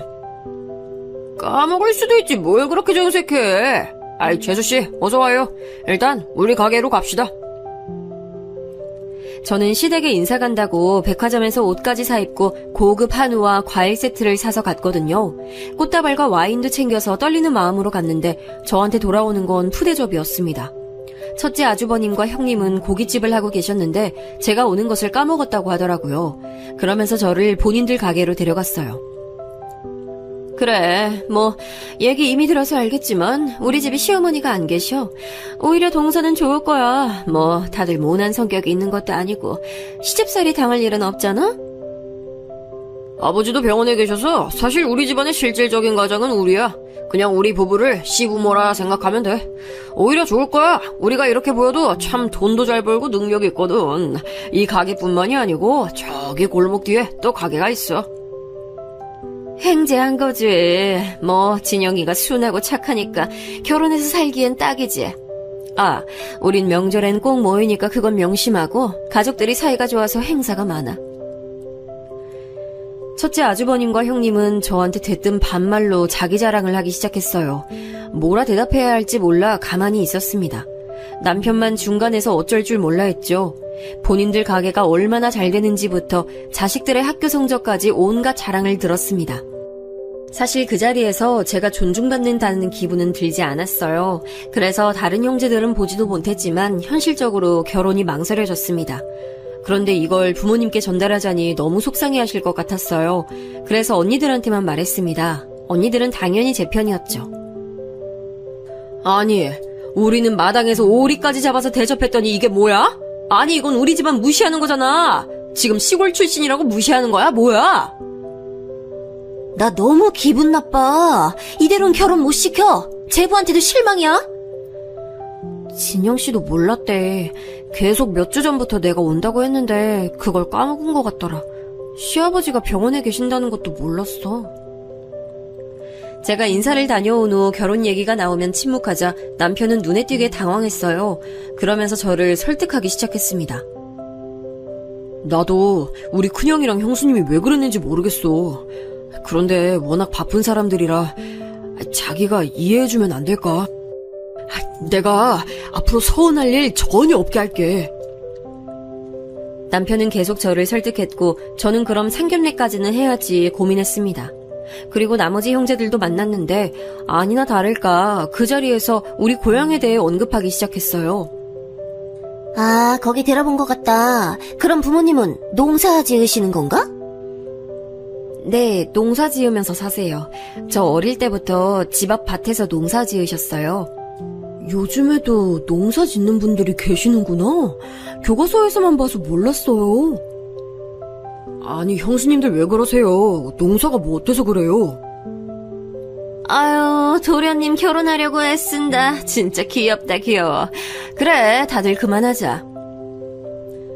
기에 눌렸다는 표현이 맞을 것 같아요. 형님들은 보통 기가 센 사람들이 아니었어요. 제가 만약 언니들이 없이 외동이었으면 거기서 아무 말도 하지 못했을 거예요. 아주버님들은 오히려 멀쩡했습니다. 생각보다 말수가 없어서 놀랍기도 했고요. 그런데 형님들은 자기들끼리 너무 친해 보였어요.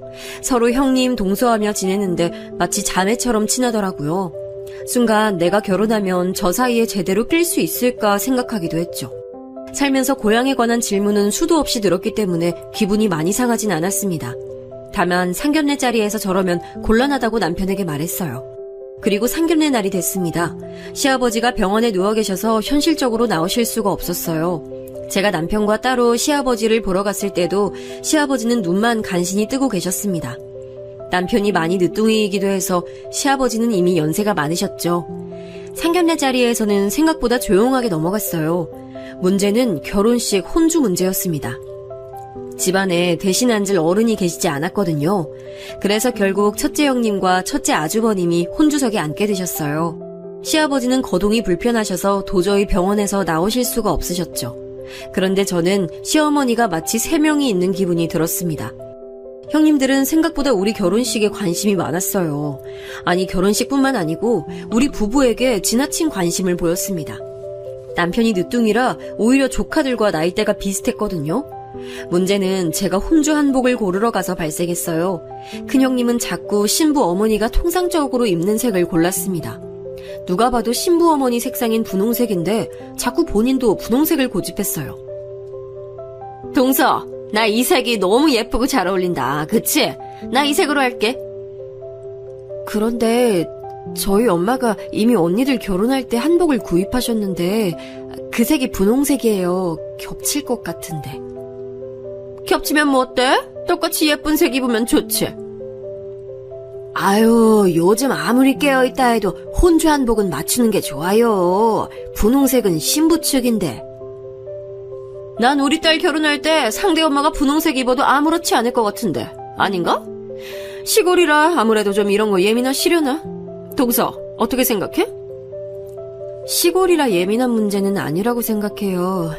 저는 안 겹치는 게 좋을 것 같아요. 겹치는 게 뭐 어때서 그렇게 정색을 하고 말해. 난 그냥 정말 예뻐서 그렇게 입으려고 했던 건데. 참, 뭐 알겠어. 한복 사건으로 큰형님에게 저는 제대로 미운털이 박혔습니다. 그 뒤로도 결혼식장에 꽃장식을 돈을 추가해서 하기로 했거든요.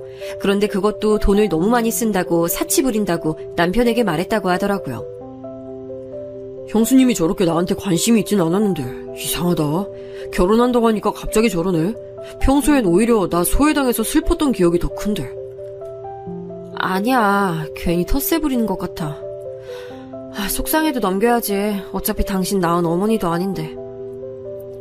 큰형님은 자기의 영향력을 상당히 과시하고 싶어 했어요. 아주버님들은 가만히 있는데 형님들이 저에게 시집살이를 시키셨죠. 실제로 결혼하고 저희가 신혼여행을 유럽으로 다녀왔거든요.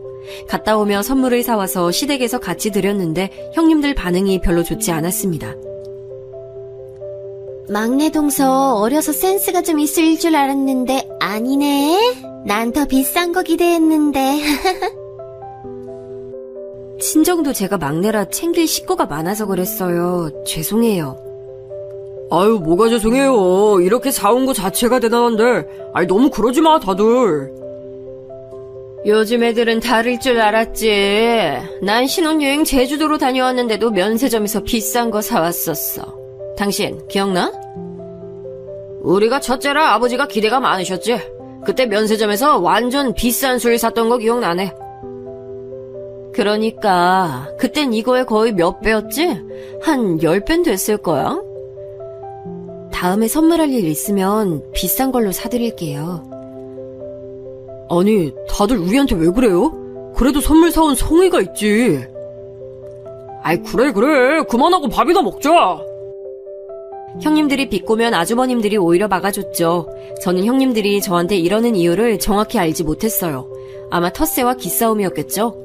그리고 결정적으로 제가 친정에서 지원을 많이 받았거든요. 거기에 대한 질투였던 것 같아요. 그 이유는 사실 제가 막내로 자라서 언니들보다 지원을 많이 못 받았습니다. 언니들이 항상 저에게 미안함을 갖는 이유도 그거였고요. 부모님도 막내라고 단 하나도 새 것으로 사준 적이 없다며 미안해하셨죠.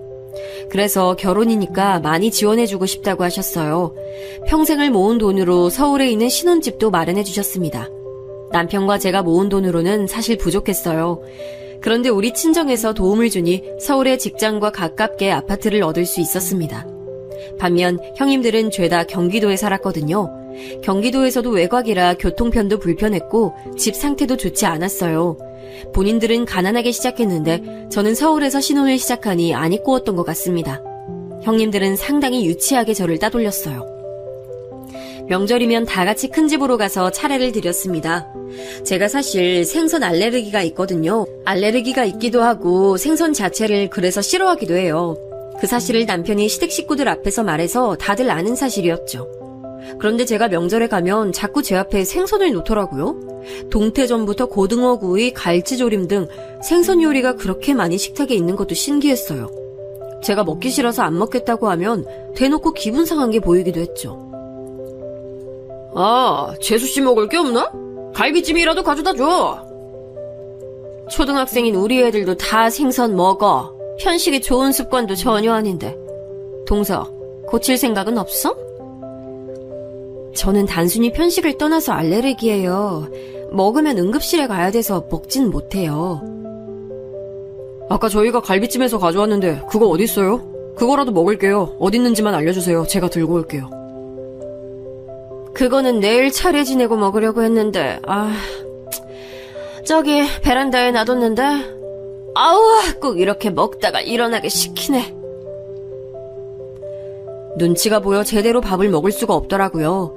일부러 남편과 제가 먹으려고 갈비찜이니 과일이니 다 가져가도 그걸 다 베란다에 숨겨놓고 주지 않았습니다. 식사 준비할 때 제가 고기를 찾으면 은근히 다시 그대로 식탁에서 그릇을 슬며시 가져오기도 했어요. 이런 식으로 유치하게 구는 게 너무 속상했습니다. 저도 할 말은 다 하는 성격인데 아무리 말해도 들은 척도 하지 않았죠. 그래도 둘째 언니가 말하길 진짜 시어머니도 아니니까 너무 신경 쓰지 말라고 하더라고요. 남편도 중간에서 형님들을 잘 막아주기도 했고요. 그래서 남편에게 의지하며 최대한 시댁에 가지 않고 버티고 있었습니다. 어차피 진짜 시부모님도 아니니까 그렇게 거슬리지도 않았어요. 그리고 저는 결혼하고 바로 임신해서 첫째를 낳았습니다. 첫째는 아들이었는데 아토피가 되게 심했어요. 저는 피부가 매우 좋은 편이라 몰랐는데 남편이 어릴 때 아토피가 심했다고 하더라고요. 그래서 아들 피부 때문에 대학병원도 다니고 피부과도 정말 많이 갔습니다. 그런데 피부가 안 좋은 분들은 아실 텐데 안 그래도 속상한데 그걸 언급하면 더 속상하잖아요. 가족끼리 모이면 형님들은 꼭 우리 아들 피부에 대해 언급하셨어요. 재영이 피부는 나아질 기미가 안 보이네. 병원은 다니고 있어? 네, 약도 먹고 있고 먹는 것도 관리하고 있어요. 그런데 유전이라 어쩔 수가 없나 봐요. 그거 엄마가 집에서 관리 잘해주면 좋은데 동서는 일 다니니까 아무래도 한계가 있나 보다. 속상하지만 어쩔 수 없지. 아내가 열심히 집에서도 최대한 가공식품 안 쓰고 식단 관리하고 있어요. 안 그래도 속상한데 왜 그러세요? 실제로 저는 아들 피부에 굉장히 예민했어요. 어릴 때가 유독 더 심했거든요. 아무리 연고를 발라도 나아질 기미가 보이지 않았죠. 속상한 마음에 잠든 아들 옆에서 한참을 운 적도 많아요. 그런데 시댁에 갈 때마다 저런 소리를 들으니 나중엔 모이기 며칠 전부터 머리가 아파서 약을 먹을 지경이었습니다. 이 밖에도 형님들은 우리 부부에 대해 관심이 아주 많았어요. 좋게 말해 관심이었지 오지랖이 매우 넓었습니다. 제가 그중 제일 힘들었던 게 어느 순간 모일 때 우리 집에서 모이기 시작하더라고요. 큰 집에서 줄곧 모였는데 우리 집이 서울이라는 이유로 모이기 쉽다고 명절이나 제사 때 우리 집에서 모였어요. 이번 설에도 동서네 집에서 하자. 괜찮지? 우리 집은 이제 애들이 커서 사춘기라 모이기가 좀 눈치 보여. 요즘 애들 알지? 예민해서 괜히 신경 건드리면 안 되잖아. 처음엔 그럴 수도 있다고 생각하며 우리 집에서 모임을 가졌어요.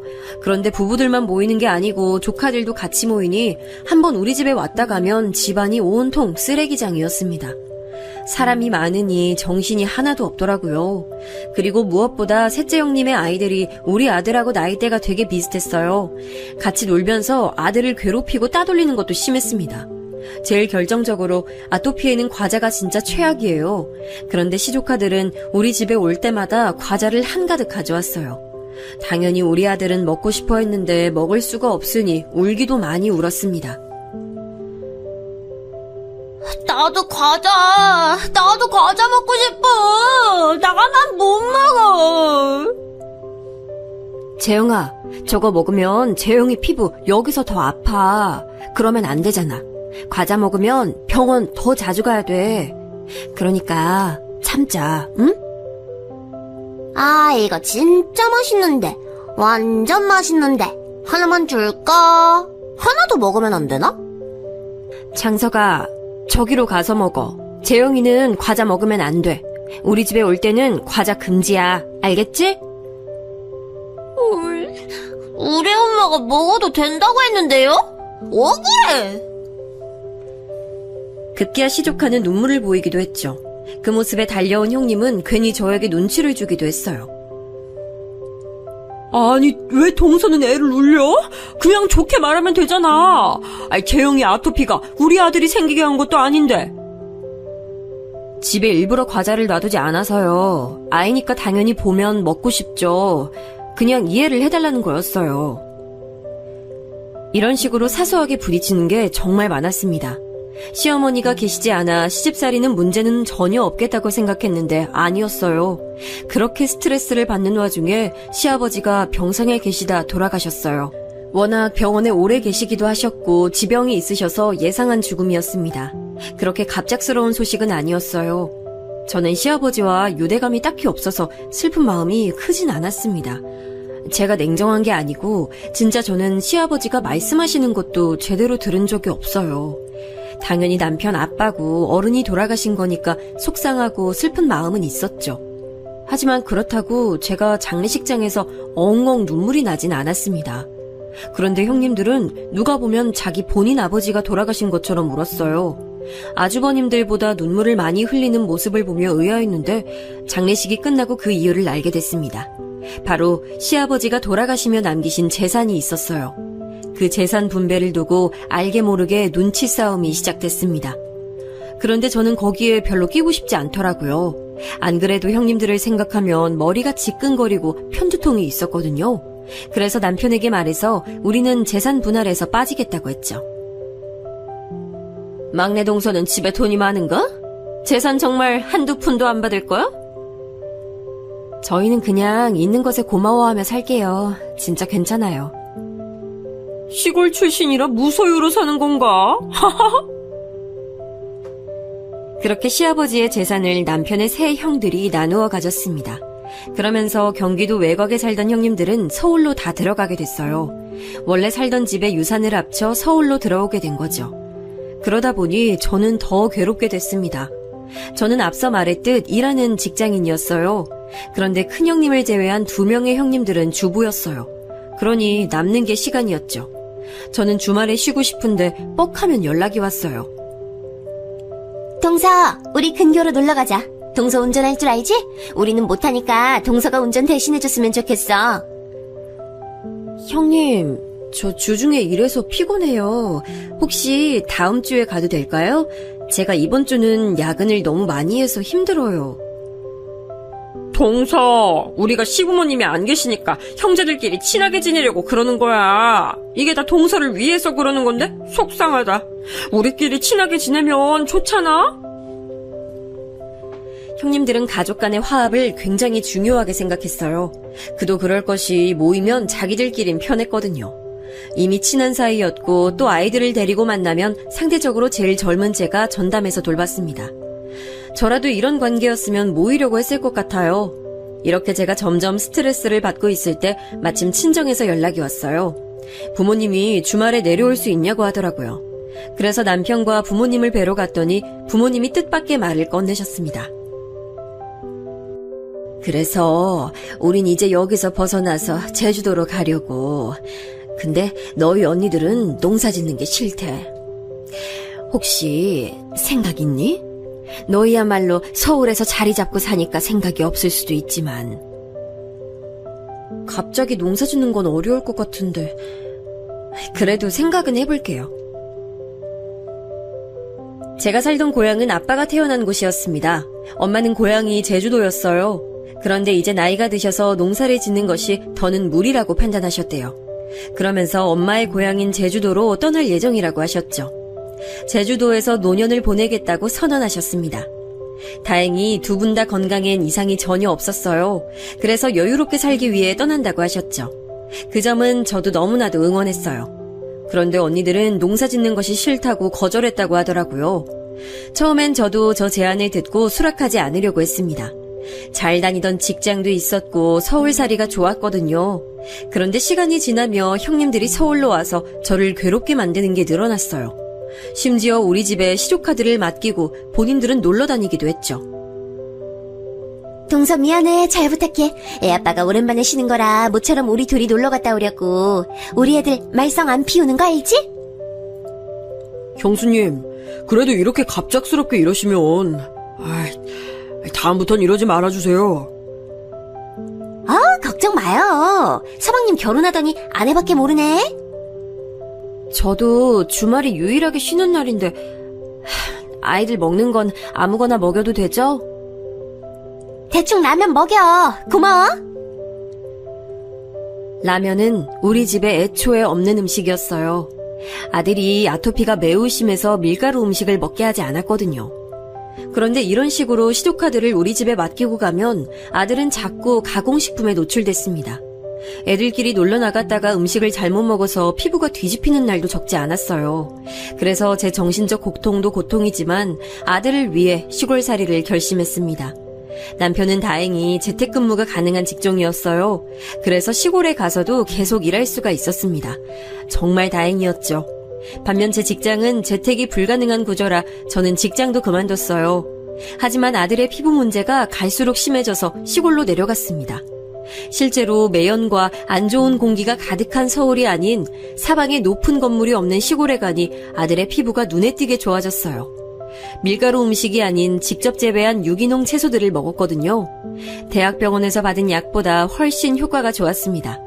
그리고 저도 정신적으로 형님들과 멀어지니 살 것 같았어요. 해방감을 느끼게 됐죠. 엄마 이것 봐. 나 개울가에서 아빠랑 물고기 잡았어. 우와, 엄마도 어릴 때 물고기 잡으면서 놀았는데 재밌었어? 실제로 시골에 와서 우리 가족의 사이는 더 좋아졌어요. 저도 스트레스를 받지 않으니 성격이 많이 좋아졌습니다. 그리고 농사를 짓기 시작했는데 이게 또 흥미롭더라고요. 의외로 농사에 재능이 있을 줄은 몰랐습니다. 남편과 아들과 같이 밭일을 하는 게 너무 즐거웠어요. 그리고 부모님이 나이대가 있으셔서 파는 방법이 한정적이었거든요. 저는 인터넷을 주로 사용할 줄 아는 세대니까 그 점을 이용했습니다.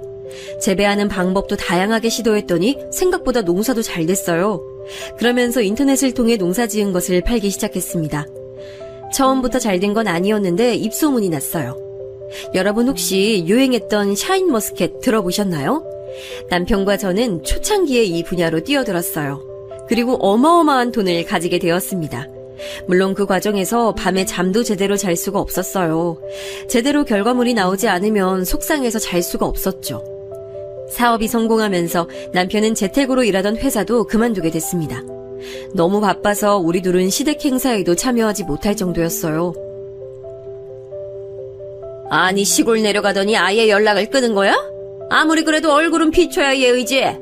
곧 아버님 제사니까 올라와, 알겠어? 동서, 그러는 거 아니야. 사람이 도리라는 게 있는 거야. 시부모님이 안 계셔도 사람이 기본적인 예의는 있어야지. 아닌 건 아닌 거야. 아, 네. 저희가 너무 바빠서 어쩔 수가 없었어요. 얼굴 비출게요. 실제로 저와 남편은 2년 동안 시댁 식구들의 얼굴을 보지 않았거든요. 시간이 지나며 저도 악감정이 사그라들어서 오랜만에 서울로 가게 됐습니다. 가면서 샤인머스켓 박스를 챙겨가서 선물도 드렸죠. 아, 이거 농사 짓는 거야? 시골살인 좀 어때? 거기 주변에 아무것도 없잖아. 너희 말고 다른 사람이 살긴 하지? 밤에 귀신 나오는 거 아니야? 무섭겠다. 괜찮아요. 그래도 근처 도시로 가면 있을 건 다 있어서 불편함이 없어요. 실제로 재영이 피부도 전보다 괜찮아졌으니까 다행이죠. 그건 그래. 확실히 공기가 좋아서 그런가? 아, 동서. 우리 그럼 이번 여름엔 동서네 집에 가서 휴가 보내자. 나도 그 지역 한 번도 안 가봤거든. 그거 좋은 생각이네. 그래, 우리 동서네 집에 좀 놀러 갈게. 이사 가고 집들이도 안 갔잖아? 난 평생을 도시에서 살아서 시골에서 어떻게 사는지도 너무 궁금하다. 막 감자 캐서 먹나? 아, 그냥 뭐 사는 건 다 비슷하죠. 그런데 남편하고 제가 정말 너무 바빠요. 그래서 형님들이 오셔도 신경을 잘 못 써드려요. 그러면 저희가 너무 죄송하니까. 에이, 아니야. 우리 그냥 냅둬도 돼. 우리끼리 알아서 잘 놀게. 그럼 이번 여름 휴가는 동서네 집에서 보내는 걸로 하자. 애들한테도 시골이 불편해도 좋은 경험은 되겠네. 남편하고 상의하고 알려드릴게요. 그런데 진짜 저희 집 시골이라 주변에 뭐 없고 불편하실 텐데. 아깐 괜찮다며. 아, 그러지 말고 좀 놀러 가자. 그런데 불편할 수도 있으니까 우리가 많이 챙겨가야겠네. 동서야 뭐 시골 출신이니까 괜찮겠지만 우린 아니잖아. 주변에 뭐 약국은 있나? 일단 저는 알겠다고 대답은 했습니다. 그리고 초대하지 않으면 그만이니까요. 여름이 되고 실제로 휴가 계획을 세우기 시작했어요. 그런데 마침 제가 그때 둘째를 임신하게 되면서 흐지부지 됐습니다. 아직 세상에 나오지도 않은 둘째에게 얼마나 고마웠는지 몰라요. 몸조리를 핑계로 시댁 식구들을 부르지 않았죠. 제가 서울에서 형님들에게 너무 많이 당해서 일부러 피하고 싶었는데 그 명분이 생겨 좋았습니다. 그리고 남편과 제가 하는 농사는 날이 갈수록 잘 됐어요. 그래서 직원도 뽑아서 일하게 됐습니다. 그런데 아무리 돈이 많아도 집을 더 화려하게 짓거나 하진 않았어요. 그 집은 제가 예전에 살던 집이라 추억이 많기도 했고 또 누구한테 보이는 삶이 아닌 우리 가족이 만족하는 집이라 그 상태로도 좋았습니다. 그리고 저는 원래 물욕이 없는 사람이라 명품이나 다른 것에도 진짜 관심이 전혀 없었어요. 돈은 당연히 많을수록 좋지만 그렇다고 그걸 저를 치장하는 것에 투자하고 싶은 마음은 없었습니다. 그런데 저와 달리 남편은 경우가 달랐어요. 남편은 다른 건 진짜 괜찮았는데 유독 차에 관심이 많았습니다. 남자들은 이런 경우가 많죠? 여보, 또 슈퍼카 사진 보고 있어? 그러면 하나 사. 당신 그렇게 가지고 싶어 했던 거잖아.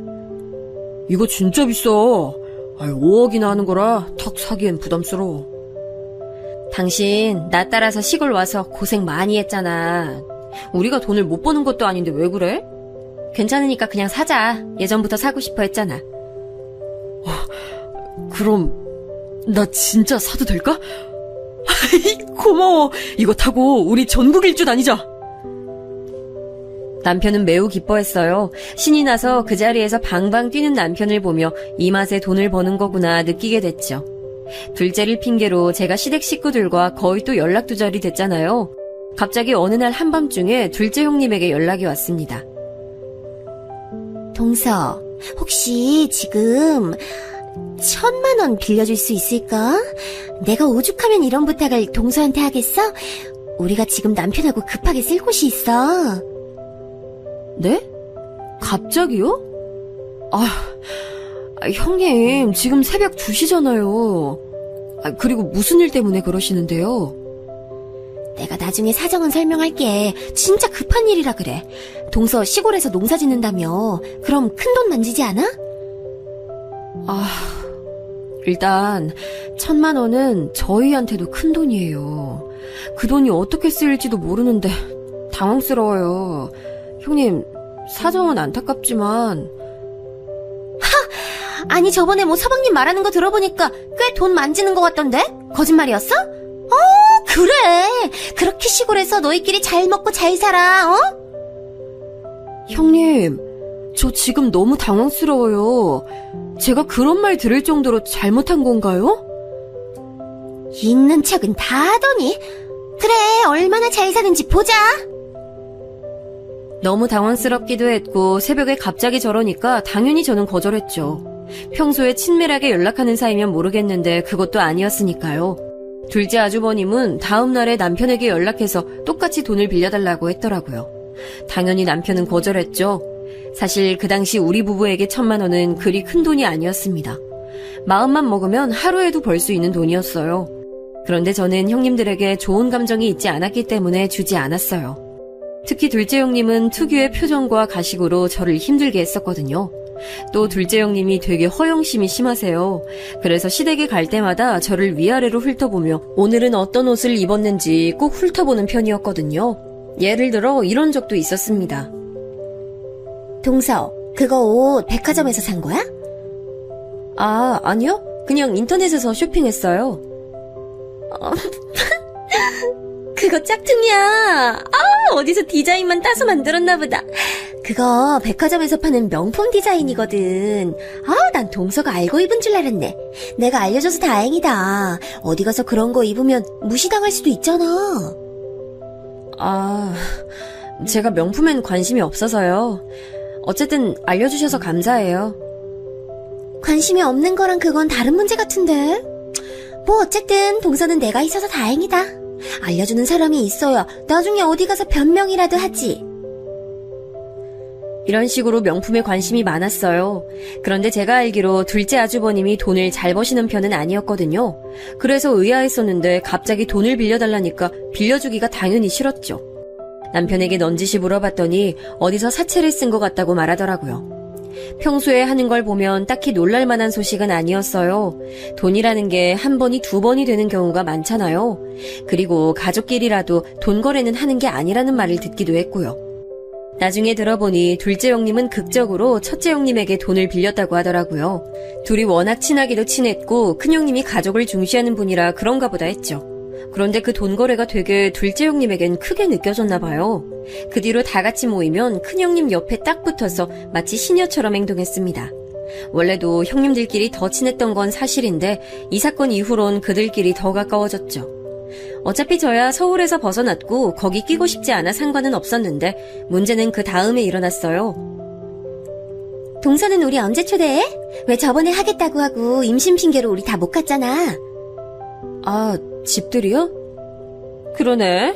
우리도 시골 불편함 감수하겠다니까? 초대 한번 해줘. 난 동서 진짜 어떻게 사는지가 너무 궁금해. 제발 한 번이라도 보게 해줘. 우리 고향으로 놀러 오겠다는 얘기가 다시 나왔습니다. 저번엔 둘째 임신을 핑계로 거절했는데 이번엔 거절할 명분이 전혀 없었어요.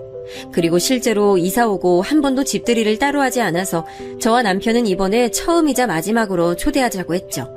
둘째 형님이 특히 꼭 어떻게든 방문하겠다는 의지가 뚜렷했어요. 그리고 약속 날이 다가오자 저는 나름 그래도 시댁 식구들이고 손님이잖아요. 그래서 며칠 전부터 남편하고 얼마나 준비했는지 몰라요. 음식도 음식이지만 다들 자고 가기로 했거든요. 그래서 옆 지역까지 가서 이불도 몇 개 사고 마당도 쓸었습니다. 아이들이 오면 놀라고 튜브도 준비하고 만반의 준비를 했어요. 마당에서 밤에 모닥불에 고구마와 감자를 구워 먹으려고 그것도 준비했고요. 남편이 처음에 우리 집에 인사 왔을 때 마당에서 키우던 오리를 잡았다고 했잖아요. 그게 생각이 나서 이번에도 시댁 식구들이니 오리를 잡을까도 생각했습니다. 첫째 언니는 다른 지역으로 이사 갔고 둘째 언니는 고향에 남아 있었거든요. 그래서 둘째 언니까지 와서 같이 시댁 식구들을 맞이할 준비를 했죠. 동서, 막내 동서, 우리 왔어. 어머, 이렇게 생겼구나. 동서, 우리 주차 어디다 해? 오셨어요? 차는 거기다 주차하시면 돼요. 어차피 거기로는 사람들이 안 지나다녀요. 형님들과 아주버님들이 차례로 도착하기 시작했습니다. 다들 자식들도 데리고 와서 정신이 없었죠. 주차 자리 때문에 남편의 비싼 슈퍼카는 창고로 넣어놨습니다. 아이들이 뛰어놀기 좋은 곳이라 다들 너무 신나하더라고요. 그 모습을 보며 저도 입가에 미소가 걸렸습니다. 어른들도 다 같이 마당에서 고기도 구워 먹었어요. 나름 분위기가 제가 생각했던 것보다 훨씬 좋았습니다. 남편도 오랜만에 자기 형들을 만나니 신났는지 술도 마시더라고요. 원래 술 안 좋아하는데 남편이 마실 정도면 진짜 분위기 좋았던 거예요. 저도 시댁 식구들 오기 전에 걱정했는데 예상보다 분위기가 좋게 흘러가서 뿌듯했습니다. 그렇게 안방부터 마당까지 이불을 다 깔고 밤에는 뭉쳐서 잠도 잤어요. 마당에 텐트를 치고 아이들은 거기서 재웠더니 너무 좋아하더라고요. 이렇게 분위기가 좋아서 저도 제 마음을 고쳐먹으려고 생각했을 정도였습니다. 물론 그 다짐은 오래가지 않았어요. 다음날 오전에 산산조각이 났거든요. 닭이 우는 소리에 잠에서 깨어 아침을 준비하기 시작했습니다. 형님들이 손님이라 손 벌리긴 싫더라고요. 또 우리 집 부엌이니 제가 다 하는 게 편했어요. 그래서 혼자 열심히 부엌에서 밥도 짓고 된장찌개도 만들고 있었어요. 그런데 둘째 형님이 깼는지 부엌으로 들어오더라고요. 둘째 형님을 선두로 다른 형님들도 깨어났습니다. 저는 도와주지 않아도 된다고 하고 형님들 보고 편히 쉬고 계시라고 했어요. 그리고 상을 차리는데 진짜 한 명도 도와주지 않더라고요. 그래도 진짜 그때까진 괜찮았습니다.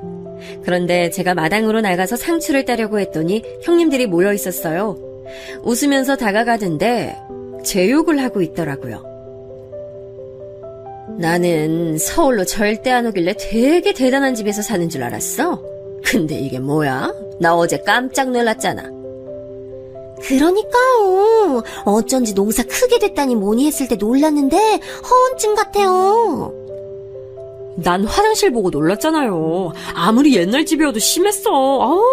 아토피 다 나았다던데 아토피 도망갈 것 같아.